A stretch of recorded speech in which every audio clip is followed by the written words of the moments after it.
עכשיו לרגע של חדשנות עם האפליקציה הישראלית החדשה שמגשימה חלום ישן של הרבה נהגים לקבל את האוכל שאתם מזמינים, לא משנה איפה, עד לחלון של האוטו, כמו דרייב-אין אי שם בניכר. אורי אבן שלנו, חובב אוכל ואפליקציות יחד, יצא לבדוק.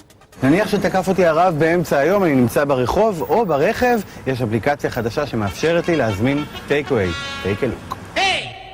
טוב, בוא נראה מה בא לנו. המבורגר, זה כותב לי שעד העצם נמצא 0.5 קילומטר מאיתנו. בואו נלך על ארוחת אקספרס עם תוספת על ההמבורגר.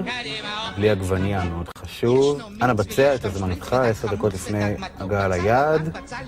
100%. הגשה לרכב או איסוף עצמי. בואו נתפנק עם הגשה לרכב. ונשארה עגבנייה ממחירת סוף העונה. קיבלנו הזמנה מטייק איטי שחר. קדימה אוכל. טוב, יש פקק, אבל ההזמנה בהכנה. אז זה לא אכפת לי. לאכול פה את הכל, לאכול פה ולסלול. אוכל. אהלן. תודה רבה. בתיאבון, מה שבלי העגבנייה זה מסומן שם עם מדבקה. אוקיי, תודה. הנה זה. תיאבון. רגל פרושה, בשר עבה, בשר הזה, בשר שמן, בשר הזה. אתה לא כל כך רעב, אבל על חשבון המפעל, טוב, אכלנו המבורגר היה מעולה.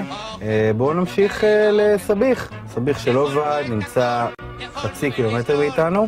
בואו נזמין. בן אדם מזמין אוכל מבית עסק מסוים, המערכת יודעת לזהות בדיוק את התנועה שלו, מתי הוא מגיע בתזמון מושלם, ואז או שמוציאים לך את זה לרכב, או לחילופין, אתה בא, אוסף במקום, אוכל במקום, תלוי מה אתה רוצה. אהלן, תודה רבה. תודה. מדהים, זה באמת מדהים.